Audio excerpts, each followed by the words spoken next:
Welcome back to the channel. It's Sunday once again. Bitter cold, so not much going on this weekend. I did have some work to do. I built this and cut last night this cover for a floor grate that my son needed for a project he's doing. So it's a 83 thousandths material, 136 slots in one letter. Went pretty well.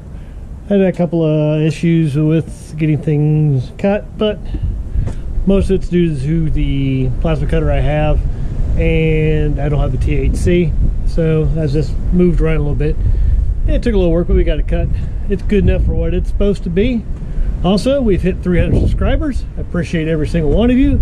Thanks for coming along on this adventure. Hope more of you decide to view and stick around. Tell your friends and neighbors. We appreciate every single one of you. Have a great weekend. See you later.